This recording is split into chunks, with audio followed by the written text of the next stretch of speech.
तो चलिए वीडियो शुरू करते हैं और आज हम देखेंगे कि जो हमारा मस्तिष्क है वो कैसे काम करता है, इसमें कौन कौन से पार्ट होते हैं, इसमें कौन कौन से भाग होते हैं, इनके क्या क्या नाम होते हैं, इनके क्या क्या कार्य होते हैं। प्यार दिल से होता है, दिमाग से होता है। ये सारे हम इस वीडियो में चर्चा करेंगे और देखेंगे कि हमारा ब्रेन कैसे काम करता है। तो देखिए, सबसे पहले हम चर्चा कर लेते हैं कि सबसे पहले जो जो हमारा ब्रेन होता है इसके बारे में हम चर्चा करते हैं। जो ब्रेन होता है वो हमारी जो स्कल यानी जो खोपड़ी होती है उसकी क्रेनियम वाला हमारा जो पार्ट आपको दिखाई दे रहा है ना, क्रेनियम वाला जो पार्ट है इसके अंदर सुरक्षित रहता है। अब जब भी हमें कोई चोट मारे है ना, या हमारे सिर में कोई चोट लग जाए या हम गिर जाएं, तो सबसे पहले हमारा कौन सा पार्ट हमें बचा लेगा? क्रेनियम वाला पार्ट हमें बचा लेगा, है ना, यानी स्कल यानी खोपड़ी वाला। इससे भी पहले कौन कौन सी लेयर होती हैं देख लीजिए। सबसे पहले हमारे सिर के ऊपर आपको बाल दिखाई दे रहे हैं। सबसे पहले जो जो लेयर का काम करता है ना, जो प्रोटेक्शन का कार्य करता है, वो कौन करते हैं? हमारे बाल करते हैं। कौन करते हैं? हमारे बाल करते हैं, है ना। बाल के बाद जो बाल हमारे सिर पर पाए जाते हैं एक प्रोटेक्शन का कार्य करते हैं ना। इसके बाद जो हमारी जो खोपड़ी है ना, उसकी त्वचा जो होती है वो भी हमारे क्या काम करती है? इन बालों को अगर हटा दिया जाए, है ना, हमारे सिर से बालों को हटा दिया जाए तो ये वाली जो लेयर है ना, ये प्रोटेक्शन का कार्य करेगी, है ना। इसके बाद भी इसको हटा दिया जाए तो फिर क्या आएगी? हमारी खोपड़ी, है ना, जो कंकाल यानी हमारा हड्डियों से बना हुआ जो स्कल यानी क्रेनियम है ना, वो हमारे लिए क्या करेगी? सुरक्षा का कार्य करेगी। तो आपने देखा, सबसे पहले क्या पाए जाएंगे? हमारे सिर के ऊपर बाल पाए जाते हैं। बालों को भी हटा दिया जाए तो क्या पाया जाएगा, है ना, क्या पाए जाएंगे? हमारे जो त्वचा है ना, वो है ना। और उसके बाद भी उसको भी हटा दिया जाए तो हमारे जो हड्डियों का जो कंकाल है या स्कल कहें या क्रेनियम कहें या ब्रेन बॉक्स कहते हैं इसको, इसमें क्या होता है कि हमारा ब्रेन सुरक्षित रहता है। इसके बाद भी इसको भी हटा दिया जाए, है ना, इसको भी हटाने के बाद क्या होता है ना। तो सबसे पहले हमारे सिर के ऊपर क्या पाए जाते हैं? बाल पाए जाते हैं। बालों को भी हटा दिया, त्वचा पाई, त्वचा को भी हटा दिया जाए तो क्या? बोन। अब बोन भी पाई जाती है ना। अब इस बोन को हटा दिया, जो बोन है ना, अब इस बोन को भी हटा दिया जाए तो देखो आपको ये लेयर दिखाई दे रही है ना, 2 लेयर दिखाई दे रही है इसमें, और एक लेयर जो है हमारे मस्तिष्क से चिपकी हुई दिखाई दे रही है। तो जो लेयर सबसे ऊपर ही है उससे क्या बोलते हैं? ड्यूरामेटर बोलते हैं। क्या बोलते हैं? ड्यूरामेटर या दंड तानिका बोलते हैं। ये ड्यूरा लिखा है ना, ड्यूरामेटर अथवा दंड तानिका बोला जाता है। क्या बोलते हैं? ड्यूरा अथवा दंड तानिका बोला जाता है ना। इसके अंदर जो होती है वो कौन सी है? एरेक्टिनॉइड अथवा जाल तानिका। एरेक्टिनॉइड अथवा जाल तानिका होती है, इससे जुड़ी हुई। देखो आपको ये दिखाई दे रहा है, इसमें 2 लेयर दिखाई दे रहे हैं। तो इसको बोलते हैं दंड तानिका अथवा वो ड्यूरामेटर को बोलते हैं दंड तानिका और जाल तानिका को बोलते हैं एरेक्टिनॉइड, है ना। तो सबसे पहली जो लेयर पाई जाती है वो कौन सी होती है? दंड तानिका यानी ड्यूरामेटर। कौन सी होती है? ड्यूरामेटर। और सेकंड नंबर पहली कौन सी होती है? ड्यूरामेटर, ठीक है। और सेकंड कौन सी होती है? एरेक्टिनॉइड, है ना, एरेक्टिनॉइड। और थर्ड कौन सी होती है? पायोमेटर, ठीक है। जो पायोमेटर होती है वो हमारे मस्तिष्क से बिल्कुल जुड़ी हुई पाई जाती है। कैसी पाई जाती है? जुड़ी हुई पाई जाती है ना, जिसको हम बहुत ही पतली होती है ये झिल्ली। और जो एरेक्टिनॉइड झिल्ली होती है वो सिर्फ किस में पाई जाएगी? एरेक्टिनॉइड झिल्ली केवल स्तनधारियों में पाई जाती है। किस में पाई जाती है? ओनली स्तनधारियों में पाई जाती है। अन्य कशेरुक प्राणियों में ये अनुपस्थित होती है।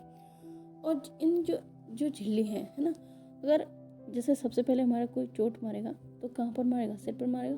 सिर पर मारता है तो सबसे पहले तो हमारे बाल रोक लेंगे। बाल से भी गए तो हमारी जो खोपड़ी में जो त्वचा पाई जाती है वो उस पर चोट लगेगी, और उससे भी अंदर गई तो कहाँ लगेगी? बोन में लगेगी। बोन से भी अंदर गई तो क्या? हमारी ड्यूरामेटर है। ड्यूरामेटर के अंदर भी कौन सी है? एरेक्टिनॉइड है। एरेक्टिनॉइड के अंदर भी कौन सी है? पायोमेटर है। अब इन जो ये 3 झिल्लियाँ हैं ना, इनके बीच में भी एक द्रव पाया जाता है ना।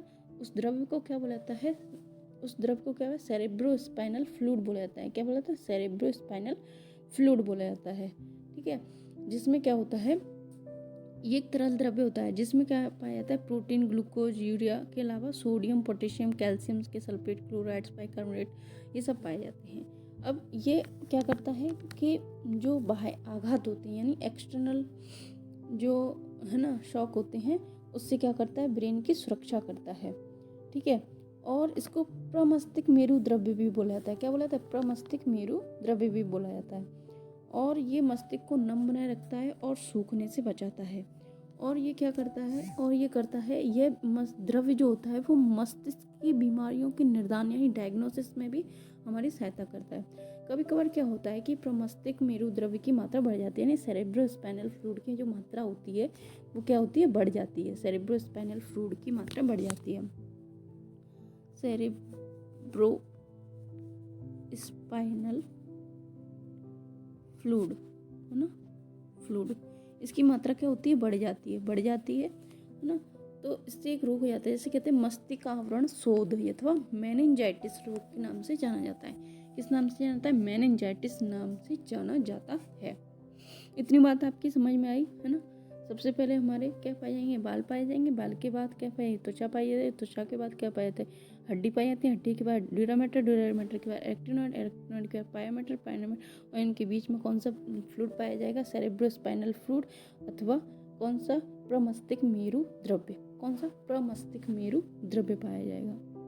देखिए आप इस डायग्राम में भी बहुत अच्छे से देख सकते हैं है ना, ये मेनिंजेस है ना, जो हमारी मस्तिष्क आवरण अथवा तनिकाएं अथवा मेनिंजेस भी बोलते हैं इनको, है ना। मेनिंजेस जो 3 झिल्लियाँ होती हैं, कौन कौन सी होती हैं आपकी, ड्यूरामेटर है ना, एरेक्टिनोइड और पायोमेटर, और इनके बीच में कौन सा फ्लूइड बहता है, सेरेब्रोस्पाइनल फ्लूइड बहता है या प्रमस्तिष्क मेरु द्रव्य बहता है, जो हमारी क्या करता है, बाह्याघातों से क्या करता है, रक्षा करता है, क्या करता है, बाह्याघातों से रक्षा करता है। आप इसमें अच्छे से देखते हैं, सबसे पहले बोन ऑफ स्कल है ना, उसके बाद आपकी त्वचा पाई जाती है, त्वचा के बाद आपकी देखो ड्यूरामेटर पाया जाता है, एरेक्टिनोइड, पायोमेटर, और फिर उसके बाद आता है आपका ब्रेन, उसके बाद आता है आपका ब्रेन। तो इतनी कवरेज होती है हमारे ब्रेन की, इतना सुरक्षात्मक आवरण पाया जाता है हमारे ब्रेन के ऊपर, है ना, क्योंकि ये सबसे नाजुक अंग होता है हमारा ब्रेन। सभी जो फंक्शन होते हैं हमारे शरीर के वो कौन करता है, ब्रेन ही तो करता है, सबको हैंडल कौन करता है, ब्रेन, है ना। तो जब ब्रेन इतना पावरफुल है तो उसको सुरक्षा भी तो बहुत ज़रूरी है ना उसकी, है ना। ये मुखिया है, मान लो हमारे पूरे शरीर का मुखिया कौन है, भाई ब्रेन है। तो ब्रेन जब मुखिया है तो मुखिया की क्या होनी चाहिए, बॉडीगार्ड भी बहुत होते हैं ना, बॉडीगार्ड बना रखे हैं इसने अपने, जो इसकी क्या करते हैं, सुरक्षा करते हैं, क्या करते हैं, सुरक्षा करते हैं, ठीक है।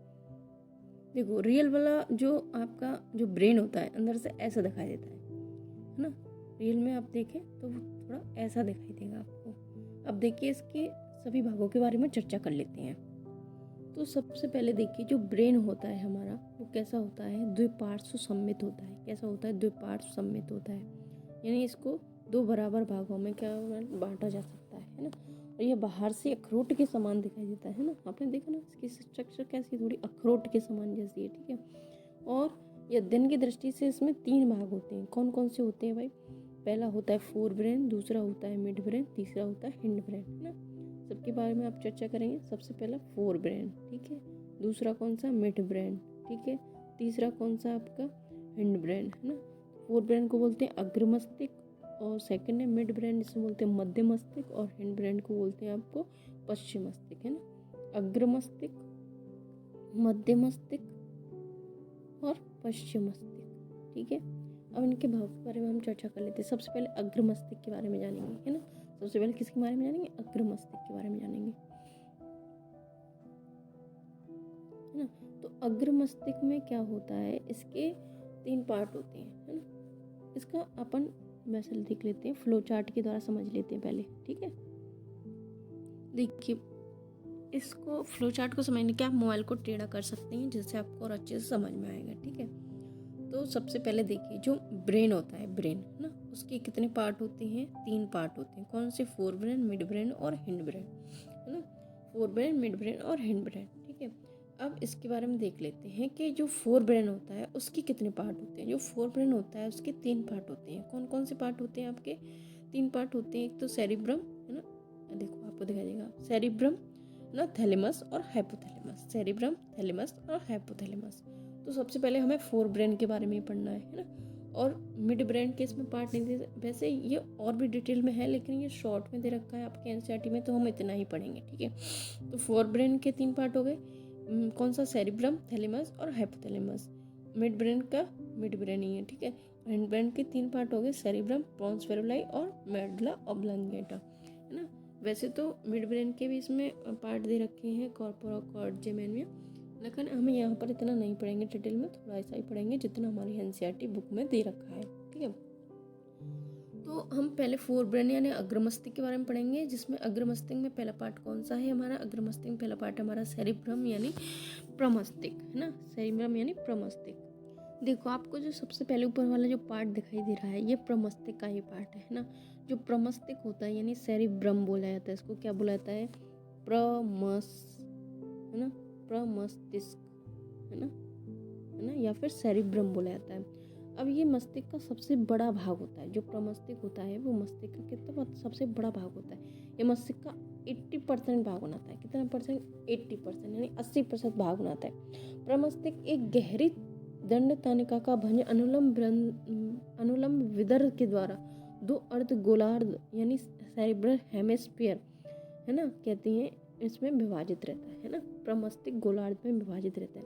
देखिए आपको इसके दो पार्ट दिखाई दे रहे हैं ना, आपको इसके दो पार्ट दिखाई दे रहे हैं ना प्रमस्तिष्क के, है ना। ये दो पार्ट में डिवाइडेड रहता है, एक राइट एक लेफ्ट, ठीक है।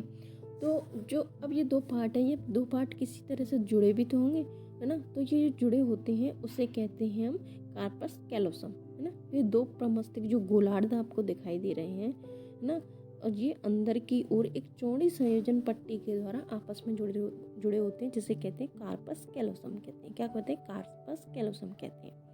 और ये प्रमस्तिष्क गोलार्ध 3 अर्धविरोधाकार 4 पालियों में बटे होते हैं। अब ये 4 लोब्स पाए जाते हैं। इनमें क्या पाए जाते हैं? 4 लोब पाए जाते हैं। देखिए सबसे पहला जो आपको ये दिखाई दे रहा है, ये वाला लोब, है ना, व्हाइट वाला जो लोब आपको दिखाई दे रहा है, इसे बोलते हैं फ्रंटल लोब। क्या बोला जाता है? Frontal lobe. जैसा अपने बोन के चैप्टर में हमने पढ़ा था ना, फ्रंटल बोन, है ना, और parietal bone, temporal bone, occipital bone, है ना, वही बोन और जो वही बोन जो है उन्हीं के नाम मस्तिष्क में भी होते हैं ना। तो वही जो मस्तिष्क को कवरेज करती हैं, मस्तिष्क के जिस पार्ट को कवरेज करती हैं उनके नाम उसी प्रकार रखे गए। तो इसी प्रकार मस्तिष्क में भी ये लोब पाए जाते हैं ना, राइट में अलग और लेफ्ट में अलग। तो आपको ये सबसे पहले दिखाई दे रहा है ना, जूम करके देख लेते हैं। तो ये वाला जो आपको पार्ट दिखाई दे रहा है इसे बोलते हैं हम कौन सा लोब? अग्रपाली या फ्रंटल लोब बोला जाता है। क्या बोला था? अग्रपाली अथवा फ्रंटल लोब बोला जाता है। इसको क्या बोला था? फ्रंटल लोब बोला जाता है या फिर अग्रपाली बोला जाता है। अब ये जो अग्रपाली होती है ना, अग्रपाली होती है, ये सिल्वेरियन विदर के द्वारा, है ना, टेम्पोरल पाली से लग रहती है। अब ये वाली कौन सी है? फ्रंटल पाली है ना। इसके पीछे जो है आपकी पेराइटल पाली है ना। इसके पीछे आपकी ऑक्सीपिटल पाली है और ये आपकी है आपकी टेम्पोरल पाली, है ना। ये 4 पाली हो गई। एक तो ये वाली पाली, एक ये पाली, एक पाली और एक ये वाली, ठीक है। 4 लोब आपको दिखाई दे रहे हैं। सबसे पहला जो आपको सामने यानी जो पार्ट दिखाई दे रहा है, सबसे पहला जो लोब दिखाई दे रहा है उसे बोलते हैं अग्र ललाट पाली या फिर फ्रंटल पाली, ठीक है। इसके बाद जो आपको दिखाई दे रहा है उसे बोलते हैं पेराइटल पाली, ठीक है। और उसमें नीचे की साइड पाए थे इसे बोलते हैं ऑक्सीपिटल पाली, और आपके कान के साइड में जो पाए थे उसे बोलते हैं टेम्पोरल पाली, ठीक है। तो जो अग्र पाली होती है वो सिल्वेरियन विदर के द्वारा शंख पाली यानी टेम्पोरल पाली से लग रहती है, ठीक है। यहाँ जो विदर पाए जाते हैं यानी ये विदर पाया जाता है ना, ये खांच पाई जाती है जिसके द्वारा ये टेम्पोरल पाली से क्या रहती है? अलग रहती है, ठीक है। अब ये फ्रंटल पाली का कार्य क्या होता है? देखिए फ्रंटल जो पाली होती है ये बोलने की क्रिया को नियंत्रित करती है। किस क्रिया को? बोलने की क्रिया को। और क्रियात्मक विचार यानी क्रिएटिव जो आइडियाज़ जो आते हैं हमारे फ्रंटल पाली से ही आते हैं, ठीक है। ये प्रमस्तिष्क का भाग है ना। तो जितने भी याददाश्त से संबंधित क्रियाएं होंगी वो प्रमस्तिष्क यानी सेरिब्रम से ही होंगी, है ना, मेमोरी से रिलेटेड। अब जो आपका पेराइटल है यानी इसको बोलते हैं भित्तीय पाली या पेराइटल पाली, ये फ्रंटल पाली से पीछे की ओर पाया जाता है, ठीक है। ये केंद्रीय विदर या रोनाल्डो के विदर के द्वारा फ्रंटल पाली से लग रहता है। अब यहाँ पर जो एक विदर पाया जाता है ना, यहाँ पर ये जो खांच पाई जाती है इसे बोलते हैं रोनाल्डो के विदर अथवा केंद्रीय विदर बोलते हैं, ठीक है ना। और अब देखिए आप टेम्पोरल पाली, है ना, ये टेम्पोरल पाली, इसे बोलते हैं शंखपाली। यह पाली पैराइटल पिंड के नीचे व सामने की ओर स्थित होती है। पैराइटल पिंड के नीचे की ओर स्थित होती है तो सामने की ओर स्थित होती है। ठीक है, कौन सी? टेम्पोरल पाली। ये टेम्पोरल पाली है। ठीक है, ग्रीन कलर की आपको दिखाई दे रही है ना। और ये टेम्पोरल पार्ट्स ऑफ सेरिब्रल विदर के द्वारा, सिल्वेरियन विदर के द्वारा फ्रंटल पिंड से अलग रहती है। ठीक है, ये तो हमने पहले ही पढ़ चुका थे। ऑक्सीपिटल पाली, और ये पीछे की ओर पाई जाती है ना। ऑक्सीपिटल ये पीछे की ओर पाई जाती है, इसे बोलते हैं ऑक्सीपिटल। ठीक है, अब देखते हैं हम जो प्रमस्तिक होता है ना। प्रमस्तिक, इसमें देखो राइट में भी जितने लोब होंगे उतने ही लेफ्ट में भी लोब होंगे। ठीक है, दोनों साइड वही संरचनाएं होंगी जो होंगी, है ना। तो देखो, दो हमारे फ्रंटल लोब होंगे और दो पैराइटल लोब होंगे। देखो, दो फ्रंटल लोब, दो पैराइटल लोब, दो ऑक्सीपिटल लोब, और देखिए कानों के साइड में एक टेम्पोरल लोब ये वाला, है ना, एक टेम्पोरल लोब ये वाला, और एक टेम्पोरल लोब ये वाला। ठीक है, तो आपको समझ में आया, है ना।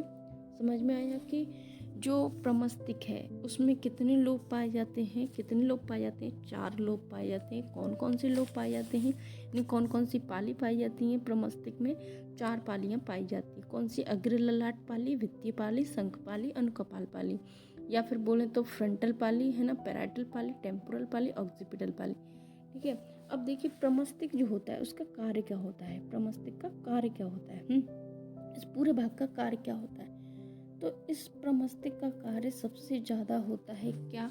इस प्रमस्तिक का कार्य होता है कि जो उच्चतम याददाश्त से संबंधित क्रियाएं हुई हैं, और उच्चतम क्रियाएं होती हैं वो इसी भाग के द्वारा होती हैं। कौन सी होती हैं? देखो, जो इंटेलिजेंस से संबंधित जो भी चीज़ें होंगी वो प्रमस्तिक के द्वारा होंगी। याददाश्त, है ना, कुछ जैसे हमको याद करना है तो उसमें कौन सा भाग मस्तिष्क का हमारा काम करता है ना। कौन सा भाग का काम करता है? हमारा प्रमस्तिष्क करता है। याददाश्त, है ना, याददाश्त अथवा मेमोरी, है ना, एक्सपीरियंस जो हमें होता है तो उसमें कौन सा भाग काम करता है? हमारा प्रमस्तिष्क ही करता है ना, है ना। और चेतना, है ना, वाणी, तर्क शक्ति, रीजनिंग के जितने भी हम क्वेश्चन सॉल्व कर पाते हैं या रीजनिंग जितने भी पढ़ते हैं हम, तो उसकी जो वो है वो किस भाग के द्वारा नियंत्रित होती है? तो वो होती है आपके प्रमस्तिष्क के द्वारा। ठीक है, और योजना, प्लानिंग बनाते हैं हम, है ना, संवेदना जैसे रोना, हंसना, ये सब किसके द्वारा होता है? हमारा ये हमारा सब होता है हमारा प्रमस्तिष्क के द्वारा ना। किसी का प्रमस्तिष्क है, हम क्या, सेरिब्रम, है ना, कि इतना कमज़ोर होता है कि वो उसे सुबह को पढ़ा शाम को याद नहीं रहता, शाम को पढ़ा सुबह याद नहीं रहता। ये ज़्यादातर सबके साथ होता है, बट तब हमारा सेरिब्रम कमज़ोर होता है। लेकिन कुछ लोग होते हैं जिनको एक बार पढ़ो चुटकी में सारा कुछ याद हो जाता है, सब कुछ याद रहता है उन्हें, एक बार पढ़ ली और हमेशा तक याद रहता है ना। कभी भी पूछ लो उन्हें, है ना, उनको सब कुछ याद रहता है।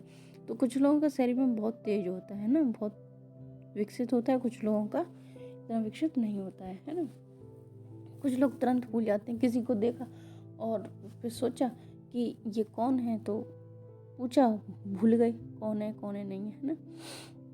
कुछ लोगों को याद रहता है, चाहे भले ही 1 साल पहले मिले हो, है ना, एक नज़र भर ही देखा हो, लेकिन फिर भी याद रहता है ना। तो इस तरीके से हमारा प्रमस्तिष्क काम करता है, यानी मेमोरी और याददाश्त, अनुभव, चेतना, ये सब काम जो होते हैं हमें किसके द्वारा होते हैं? सेरिब्रम के द्वारा, है ना, रहते हैं। हमारा सेरिब्रम यानी प्रमस्तिष्क के द्वारा ये कार्य होते हैं। और देखिए चलते हैं, ये तो पढ़ा हमने मस्तिष्क का एक पार्ट, है ना। कौन सा पढ़ा हमने? सेरिब्रम पढ़ा, ठीक है, ये वाला। अब दूसरा पढ़ेंगे हम थैलेमस, और तीसरा पढ़ेंगे हाइपोथैलेमस। ठीक है, ये दोनों पार्ट पढ़ेंगे हम। ठीक है, तो हमारा सेरिब्रम वाला पार्ट हो गया। अब हम पढ़ेंगे थैलेमस के बारे में। किसके बारे में? थैलेमस के बारे में। ये संरचना आपको दिखाई दे रही है ना, मस्तिष्क में कौन सी संरचना थैलेमस कहती हैं? इस संरचना को हम थैलेमस कहेंगे, जो आपको दिखाई दे रही है ब्लू कलर की। ठीक है, अब ये क्या करता है कि ये जो थैलेमस होता है, या इसको बोलते हैं हम चेतक, है ना, चेतक। तो ये क्या करता है? बाहरी वातावरण के बारे में, जैसे बाहर सर्दी है, गर्मी है, इसके बारे में जानकारी कौन देता है? थैलेमस देता है। बाहर सर्दी है या फिर गर्मी है ना, गर्मी है। इसके बारे में जानकारी कौन देगा हमें? थैलेमस देगा, है ना। सर्दी वर्गी में के बारे में जानकारी कौन देता है? हमारा थैलेमस देता है ना। तो बाहरी चीज़ों के बारे में ज़्यादातर जो जानकारी देगा वो हमारा कौन देगा? थैलेमस देगा। बाहरी, जो बाहरी ताप है ना, सर्दी या गर्मी, उसके बारे में जानकारी कौन देता है? हमारा थैलेमस देता है ना। और यह क्या करता है? और जैसे हमें किसी ने छुआ, है ना, छुआ तो भले ही हमारी आंखें बंद हों, है ना, लेकिन हमें पता चल जाता है कि हमें किसी ने छुआ है ना, स्पर्श किया है। तो वो चीज़ हमें कैसे पता चलेगी? थैलेमस के द्वारा पता चलेगी। किससे पता चलेगी? थैलेमस के द्वारा पता चलेगी। ठीक है। कंपन हो रहे हैं बाहर की, है ना, बाहर, तो हमें किससे पता चलेगा? थैलेमस के द्वारा पता चलेगा। किससे पता चलेगा? थैलेमस के द्वारा पता चलेगा, है ना। तो स्पर्श, स्पर्श के बारे में, है ना, किसी ने हमें छुआ, है ना, कैसे पता चला? थैलेमस के बारे में, थैलेमस से पता चला हमें। ठीक है। कंपन हो रहे हैं तो किससे पता चला? थैलेमस से पता चला। ठीक है ना। और हमें जो स्वाद संवेदनाएं होती हैं, स्वाद जो हम जानकारी ले पाते हैं, स्वाद, ये खट्टा है, मीठा है ना, तीखा है, ये स्वाद जो होता है, इनके संवेदनाओं का प्रसारण केंद्र क्या होता है? हमारा थैलेमस ही होता है। ठीक है। क्या होता है? हमारा थैलेमस ही होता है। और जो हमारा जैसे दर्द है ना, हमें दर्द का एहसास किससे होगा? थैलेमस से ही होगा, है ना। जैसे जो भी इंसान जैसे शराब पी के आया, है ना, नशे में है, उसे तुम कितना भी मारो पीटो, उसे दर्द नहीं होता। लेकिन जब सुबह उठेगा, जब उसका थैलेमस एक्टिव होगा, है ना, जब थैलेमस एक्टिव होगा तब वो पूछेगा सेरिब्रम से, है ना, प्रमस्तिष्क से, भाई किसने मारा था हमें रात को, है ना। अब उसे याद होगा तो वो बता देगा, नहीं याद होगा तो नहीं बताएगा। ठीक है ना। तो ये होता है ना, स्पर्श, है ना, खुशी, दुख, हमें किसके द्वारा पता चलते हैं? थैलेमस के द्वारा पता चलते हैं। जो दाब है ना, हमें, है ना, यदि कभी कभार क्या होता है, कोई हमारे हाथ को दबाता है, पैर को दबाता है ना, तो हमें कैसे पता चल जाता है? कैसे पता चलता है ना, हमें थैलेमस के द्वारा ही पता चलता है ना। इसके बारे में तो आप जानते होंगे, है ना। दाब है, दर्द है, ताप है, स्पर्श है, खुशी है, दुख है, ये सब संवेदना हमें किसके द्वारा प्रकट होती हैं? थैलेमस के द्वारा ही पता चलती हैं। ठीक है। किसी ने पकड़ी उंगली आपकी, किसी ने पकड़ लिया हाथ, पकड़ के दबा दिया, है ना, तो ये किससे पता चलता है? हमें थैलेमस के द्वारा पता चलता है। ठीक है। दर्द है, जिससे कांटा चुभा और हमें पता चल गया, कैसे पता चला? थैलेमस के द्वारा पता चला ना। ताप है, बाहर सर्दी गर्मी, किससे पता चला? थैलेमस से पता चला। किसी ने हमें छुआ तो हमें कैसे पता चला? थैलेमस के द्वारा पता चला, है ना। खुशी है, दुख है, ये संवेदनाएं की व्याख्या कौन करता है भैया? थैलेमस करता है। ठीक है। और जैसे किसी ने हमारे सिर पर बोझ रख दिया एकदम से, है ना, या कुछ भी वजन रख दिया, है ना, तो हमें कैसे पता चलेगा? थैलेमस के द्वारा पता चलेगा। या किसी ने आके हमें थप्पड़ मार दिया सिर में, कैसे पता चलेगा? भाई थैलेमस से पता चलेगा। ठीक है। आगे बात समझ में, इतनी बात आ रही है समझ में, है ना। किसी ने आके पीछे से थप्पड़ मार दिया, कैसे पता चल जाता है भाई? थैलेमस से पता चल जाता है हमें, है ना। और हमारे पैर में कांटा चुभता है, कैसे पता चलता है? थैलेमस से पता चलता है। और जैसे हमने किसी गर्म वस्तु को छू लिया, कैसे पता चलता है भाई? थैलेमस से पता चलता है।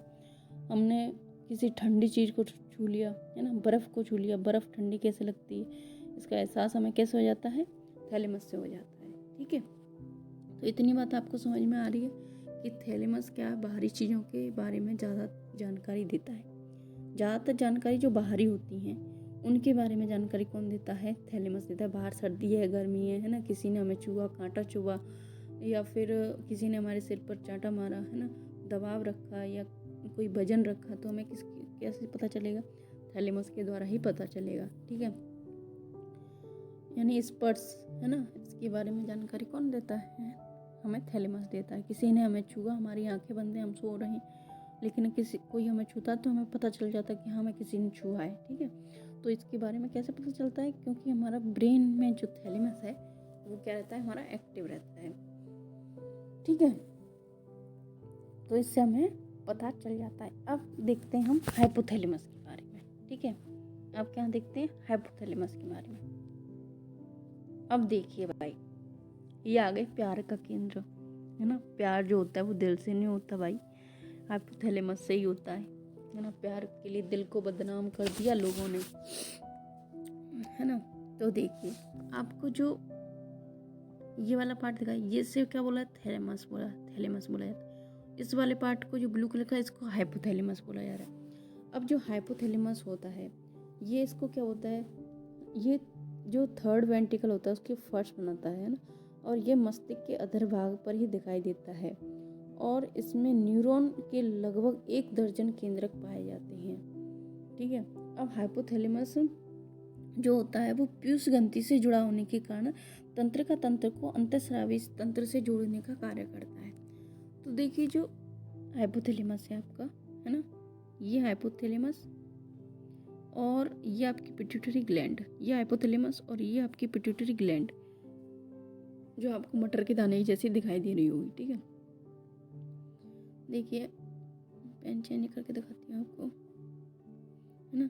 तो ये जो ब्लू कलर का दिखाई दे रहा है तो हाइपोथैलेमस है ये, और ये आपको दिखाई दे रही है, इसे बोलते हैं क्या, पीयूष ग्रंथि ना। तो जो पीयूष ग्रंथि से जुड़ा होता है क्या, हाइपोथैलेमस, जिसके कारण ये तंत्र को अंतःस्रावी तंत्र से जोड़ देता है ना।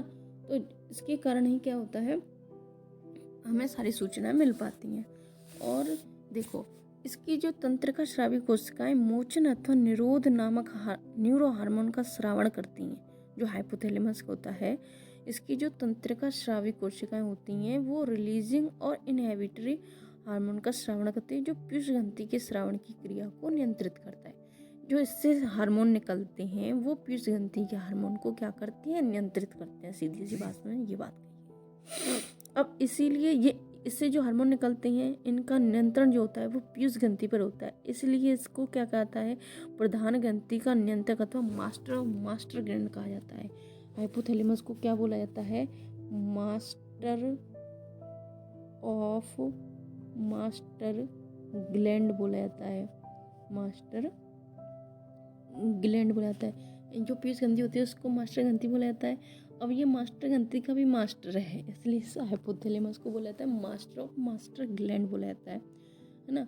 अब जो सारे काले पीले काम करवाता है यही करवाता है। देखिए कौन कौन से काले पीले काम करवाता है ये। देखिए जो आपका हाइपोथैलेमस होता है, इसकी तंत्रिका स्रावी कोशिकाएं होती हैं जो वैसोप्रेसिन, एडीएच और ऑक्सीटोसिन नामक हार्मोन का स्राव करती है, जो पीयूष ग्रंथि से रक्त में क्या होते हैं, संचरित होते हैं, ठीक है। एडीएच और ऑक्सीटोसिन, ठीक है। इसमें स्वायत्त तंत्रिका तंत्र के केंद्र पाए जाते हैं। हाइपोथैलेमस जो होता है उसमें स्वायत्त तंत्रिका तंत्र के क्या होते हैं, केंद्र पाए जाते हैं, जो भूख, प्यास, प्रेम, घृणा, नींद, संतुष्टि भावना, वृत्ति, क्रोध, संभोग, प्रसन्नता आदि को नियंत्रित करते हैं। जो हाइपोथैलेमस है ना, अब इसके द्वारा ही हमें भूख का एहसास होता है। हमें भूख का एहसास कैसे होता है, हाइपोथैलेमस के द्वारा। भूख, प्यास, नींद, भूख, प्यास, भूख मैया, प्यास मैया, नींद मैया, है ना। और है ना, भूख, प्यास, नींद, है ना, क्रोध, ये सब हमें किससे पता चलता है, किससे पता चलता है भाई, हाइपोथैलेमस के द्वारा पता चलता है ना। किससे पता चलता है, हाइपोथैलेमस के द्वारा पता चलता है।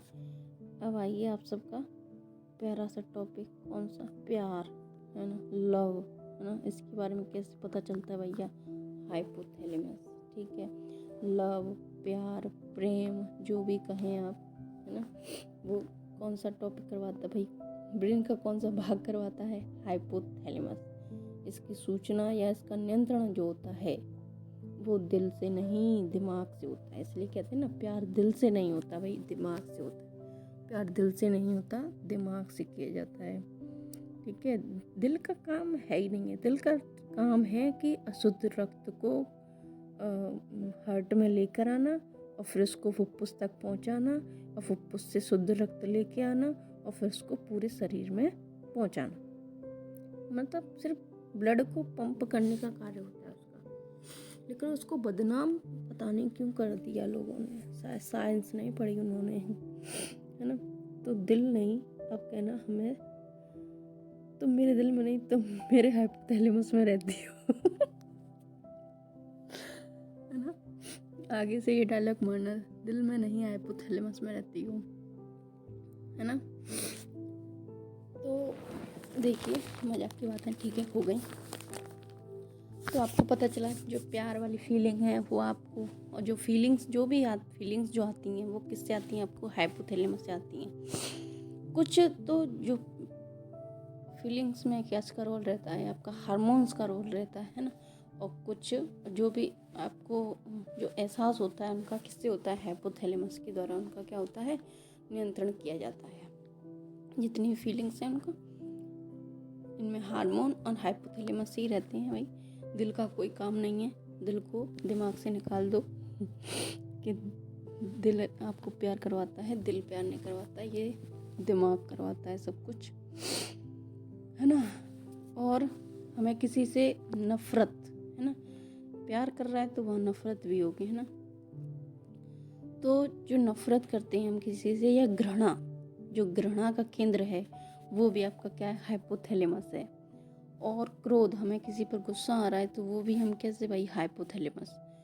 और भाई संभोग है, प्रसन्नता है, ये सब ये क्या काले पीले काम कौन करवाता है? हमारा सारा हाइपोथैलेमस ही करवाता है। आगे से याद रखना कि जो भी उल्टे सीधे ज़्यादातर काम होते हैं वो हाइपोथैलेमस ही करवाता है। अब आप अच्छे से समझ गए होंगे कि प्यार दिल से होता है कि दिमाग से होता है, ठीक है ना।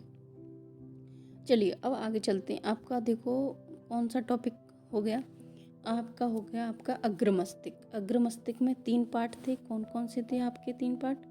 एक थे सेरिब्रम, है ना, एक था थैलेमस, एक था हाइपोथैलेमस, ठीक है। ये 3 पार्ट कंप्लीट हो गए, ठीक है। देखिए आप इमेज से और याद रह जाएगा आपको कि जो प्यार करवाता है वो कौन करवाता है भाई? हाइपोथैलेमस करवाता है। क्या करवाता है? हाइपोथैलेमस करवाता है, ठीक है। गुस्सा आता है वो किससे? है ना, हाइपोथैलेमस से गुस्सा, है ना, इसका एहसास होता है हमें। घृणा, है ना, इसका एहसास किससे होता है हमें? हाइपोथैलेमस से। हमें भूख लग रही है, प्यास लग रही है, इसका एहसास भी किससे होता है भाई? हाइपोथैलेमस से ही होता है। तो ब्रेन के देखो हमने कौन सा पार्ट पढ़ लिया? ये था फर्स्ट ब्रेन, है ना। ब्रेन के 3 पार्ट थे, फर्स्ट, सेकंड और थर्ड, है ना। तो 4 ब्रेन का हमने पार्ट पढ़ लिया, सेरिब्रम, थैलेमस और हाइपोथैलेमस, ठीक है। ये तीनों पार्ट हमने 4 ब्रेन के पढ़ लिए। अब मिड ब्रेन आता है और हिंड ब्रेन आता है, ठीक है। अब मिड ब्रेन पढ़ लेते हैं थोड़ा सा। तो जो मिड ब्रेन होता है, देखिए ये मिड ब्रेन, अब इसका क्या कहता है? ये मस्तिष्क का सबसे छोटा भाग होता है जो प्रमस्तिष्क के नीचे और पश्चिम मस्तिष्क के ऊपर पाया जाता है। इसे मेसेनसेफलन भी बोल जाते हैं, ठीक है। और इसमें क्या होता है?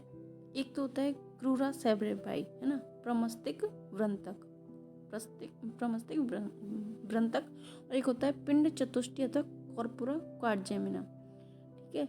तो जो क्रूरा सेरेब्राई होता है वो क्या करता है? अग्र मस्तिष्क को पश्चिम मस्तिष्क व मेरुरज्जु से जोड़ता है। इसके 2 पार्ट होते हैं, ठीक है।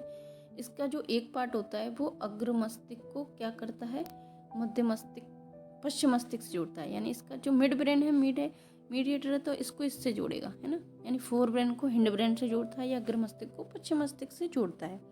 और एक और इसमें जो होते हैं पिंड चतुष्टय, है ना, तो इसमें ऊपरी जो दंड पिंड होते हैं वो दृष्टि से संबंधित होते हैं, और नीचे के जो दंड पिंड होते हैं कुछ दृक पिंड, वो आपके श्रवण से संबंधित होते हैं, है ना। ऊपर के जो होंगे वो दृष्टि से संबंधित, और नीचे के जो होते हैं आपके किससे संबंधित होते हैं? दृक पिंड जो होते हैं श्रवण से संबंधित। इसमें 2 पिंड होते हैं, है ना, एक तो दृष्टि से संबंधित और एक श्रवण यानी सुनने से संबंधित होता है, ठीक है।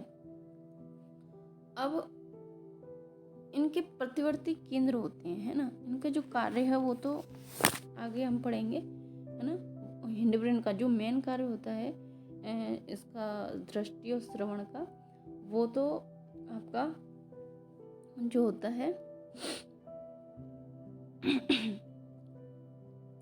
इसमें जो मिड ब्रेन होता है उसमें जो लोब पाए जाते हैं, है ना, इनको क्या बोला जाता है? ऑप्टिक लोब्स, ना, इनको बोला जाता है आपको सुपीरियर कॉलिक्यूलाई को बोला जाता है आपके दृष्टि से संबंधित केंद्र, और इन्फीरियर कॉलिकुलाई को बोला जाता है आपको श्रवण से संबंधित प्रतिवर्ती केंद्र बोला जाता है। अब हम चलते हैं पश्चिम ब्रेन यानी हिंड ब्रेन में, है ना। अब हम पश्चिम मस्तिष्क को देखते हैं, इसके पार्ट देखते हैं। इसके पार्ट देखिए कौन कौन से हैं। पश्चिम मस्तिष्क के जो पार्ट हैं वो हैं आपके सेरिब्रम, पोन्स वेरुलाई और मेडुला ऑब्लांगेटा, है ना। जो हमने आगे पढ़ा था, है ना, जो आगे पढ़ा था उसको बोला था सेरिब्रम और इसको बोला जाता है सेरिबेलम। ठीक है, इसमें गलत लिख दिया है, इसको बोला जाता है सेरिबेलम। क्या बोला जाता है? सेरिबेलम। और उसको बोला जाता है सेरिब्रम, यानी इसको बोला जाता है हिंदी में प्रमस्तिष्क। ठीक है, और इसको बोला जाता है अनुमस्तिष्क। ठीक है, ऐसे करके जो सेरिब्रम होता है ना, इसको बोला जाता है अनुमस्तिष्क और उससे बोला जाता है प्रमस्तिष्क। क्या बोला जाता है? प्रमस्तिष्क। ऐसे बोलते हैं अनुमस्तिष्क अथवा सेरिबेलम बोला जाता है। अब देखिए, चलिए आइए इसके बारे में चर्चा करते हैं। चलिए, तो ये आपको देखो इसमें अच्छे से दिखाया जा रहा है कि देखो ये है आपका सेरिबेलम, है ना, ये वाला पार्ट, और आपका पोन्स, है ना, और आपकी क्या मेडुला ऑब्लांगेटा। ठीक है, इसमें आपको सेरिबेलम ही दिखाई दे रहा है ना। और हम अच्छे से दिखाते हैं एक और, देखिए आप इसमें और अच्छे से देख सकते हैं। देखिए आप इसमें और अच्छे से देख सकते हैं, है ना। देखिए ये आपको दिखाई दे रहा है, ये, है ना। इसमें देखिए ये मेडुला ऑब्लांगेटा और ये आपका सेरिबेलम, है ना, ये सेरिबेलम। देखिए तो ये वाला जो पार्ट है आपको, है ना, दिखाई दे रहा है, इसे बोलते हैं मेडुला ऑब्लांगेटा, इसे बोलते हैं सेरिब्रम, और ये आपको पोन्स वेरुलाई दिखाई दे रहा है। ठीक है, तो जो मेडुला ऑब्लांगेटा वाला जो पार्ट है ना, इसे आप देख लो। तो मेडुला ऑब्लांगेटा वाला जो पार्ट है, अब ये और अनुमस्तिष्क, है ना। अपन को क्या पढ़ना है? अनुमस्तिष्क के बारे में पढ़ना है सबसे पहले, सेरिबेलम के बारे में पढ़ना है। तो ये क्या होता है? स्तनधारियों में सबसे ज़्यादा विकसित होता है, लेकिन जो बच्चे होते हैं उनमें कम विकसित होता है। और जो आप शराबी देखते हैं तो उनके चाल देखना आप, कैसे लड़खड़ाते हैं उनके पैर, कभी इधर चला कभी उधर चला, ऐसे करते हैं वो। तो जब क्या होता है, हमारा अनुमस्तिष्क नशे की हालत में उनका अनुमस्तिष्क सही से काम नहीं करता होता ना, यानी क्या कहते हैं, इनएक्टिव स्टेज में चला जाता है। तो यह सही से काम नहीं कर रहा होता उस टाइम पर, नशे की हालत में ये सही से काम नहीं करता, जिससे क्या होता है कि उनका पैरों पर नियंत्रण नहीं रहता, इससे वो इधर उधर चलते हैं। अब देखिए इसका कार्य क्या होता है, ये जो ऐच्छिक, ये समस्त जो कंकाली पेशियां होती हैं उनको क्या करता है, ये नियंत्रित करता है। अब कंकाली पेशियां ही तो हमारी क्या करती हैं, चलने फिरने, दौड़ने, लिखने आदि क्रियाओं को नियंत्रित करती हैं। तो ये किस पर नियंत्रित करता है? चलने फिरने दौड़ने। तो जो सेरिब्रम है वो किस पर नियंत्रित कर रहा है? चलने फिरने दौड़ने, ना, लिखने, ना, इन पर कौन नियंत्रण करता है भाई? सेरिब्रम करता है ना। इतना आप समझ में आई बात। और ये शरीर का संतुलन और साम्यावस्था को स्थापित करता है। अब शराब पीने से अनुमस्तिष्क सबसे अधिक प्रभावित होता है, इसलिए शराबी व्यक्ति के शरीर का संतुलन नहीं बन पाता है। शराबी व्यक्ति जो होता है उनमें अनुमस्तिष्क जो होता है सबसे अधिक प्रभावित होता है, जिससे ये काम नहीं करता। और जो छोटे बच्चे होते हैं उनमें ये इतना डेवलप नहीं हो पाता है, जिससे छोटे बच्चे जो होते हैं वो चलते हैं तो धीरे धीरे चलते हैं, उन्हें डर लगता है ना, बार बार चलते हैं गिरते हैं, है ना, उठते हैं खड़े होते हैं फिर गिरते हैं, फिर धीरे धीरे क्या होता है, ये एक्टिव हो जाता है और पूर्ण विकसित हो जाता है और बच्चे चलना सीख जाते हैं। अब देखिए पोन्स वेरुलाई, और पोन्स वेरुलाई का कार्य क्या होता है, जैसा कि आपको दिखाई दे रहा है, ये क्या करता है, अनुमस्तिष्क को क्या करता है, अनुमस्तिष्क के जो पार्ट्स पिंड होते हैं उनको मेडुला ऑब्लांगेटा से जोड़ने का कार्य करता है ना, यानी और सभी जो मेडुला ऑब्लांगेटा और मस्तिष्क के अन्य भागों के बीच भी ये क्या करता है, चालन पथ का कार्य करता है। क्या करता है? चालन पथ का कार्य करता है, यानी मीडिएटर का कार्य करता है इसके। ठीक है, और ये चबाने, लार, श्रवण, नेत्रों की गति, अश्रुपात की क्रिया, मध्यवर्ती केंद्र का कार्य करता है। कौन सा? आपका पोन्स वेरुलाई, ठीक है। मेलो ऑब्लंगेटा नहीं, पोन्स वेरुलाई, ठीक है। ये बीच की स्टेम आपको दिखाई दे रही है, ये, ठीक है। अब मेडुला ऑब्लंगेटा, मेडुला ऑब्लंगेटा का क्या कार्य होता है? जो मेडुला ऑब्लंगेटा करता है वो क्या करता है, हमारी समस्त अनैच्छिक जो क्रियाएं होती हैं, अनैच्छिक क्रियाएं, उन पर नियंत्रित करता है। अब देखिए, जैसे आप खाना खाती हैं तो आपको जो भी मेहनत करनी पड़ती है वो कब तक करनी पड़ती है, जब तक आप उसको खाने को निगल नहीं लेती। निगलने के बाद आपको कोई मेहनत नहीं करनी होती, सारे काम ऑटोमेटिक अपने आप होते जाते हैं, है ना। वो अनैच्छिक क्रियाएं होती हैं, जैसे जो आहारनाल में क्रमाकुंचन है ना, श्वसन है, निगलना है, वमन है, छींकना है, खांसना, ये सब किसके अंतर्गत आते हैं भाई? मेडुला ऑब्लंगेटा के अंतर्गत। छींक पर आपका कोई नियंत्रण है? आएगी तो आएगी, चखते वीड़ो, छी छी छी, आएगी तो आएगी भाई, जुकाम होगा तो, ठीक है। अब खांसी है, अब जितना रोकोगे उतना नहीं आएगी, ऐसा कुछ नहीं भाई, खांसी आ रही है तो आएगी, है ना। इसका नियंत्रण भाई किसके पास है? मेडुला ऑब्लंगेटा के पास है। हमारे पास है ही नहीं है जो हमें से रोक सके। अनैच्छिक क्रिया में आता है ये, ठीक है। और अनैच्छिक क्रियाओं का नियंत्रण या अनैच्छिक क्रियाओं का राजा कौन है? मेडुला ऑब्लंगेटा है ना। खांसना, छींकना, लिख दें। तो ये जो आपका है, ये आपका क्या करता है? मेडुला ऑब्लंगेटा ये क्या करता है भैया? खांसना, खांसना ना, छींकना ना, है ना, और निगलना, है ना, और वोमिटिंग, वोमिटिंग। अब भैया वोमिटिंग आ रही है तो आप कितना भी रोकने की कोशिश करें, वो आएगी तो आएगी, कुछ भी हो जाए, है ना। और श्वसन है ना, श्वसन की क्रिया है, क्रमाकुंचन है ना, हृदय का धड़कना है, ये सब क्रियाएं किससे होती हैं भैया? मेडुला ऑब्लंगेटा से होती हैं, जिन पर हमारा कोई भी नियंत्रण नहीं होता है। इतनी बात आ रही है आपको समझने? इन क्रियाओं पर हमारा कोई नियंत्रण नहीं होता है। तो हमने ब्रेन को बहुत अच्छे तरीके से पढ़ लिया है ना, और फिर भी आपको नहीं समझ में आया हो कुछ, ठीक है, फिर भी आपकी कुछ समझ में नहीं आया हो, कुछ रह गया हो, है ना, तो आप कमेंट में पूछ सकते हैं। और वीडियो अच्छी लगे तो लाइक शेयर कर देना, सब्सक्राइब कर लेना। ऐसी जानकारी के लिए मैंने अपनी तरफ से पूरी कोशिश की है कि मैं आपको बेहतर से बेहतर समझा पाऊँ, पढ़ा पाऊँ, और जो जानकारी मुझे है मैं उसे आप तक पहुँचा पाऊँ। फिर भी कोई गलती हुई हो तो उसमें मैं सुधार करूँगी, ठीक है। धन्यवाद।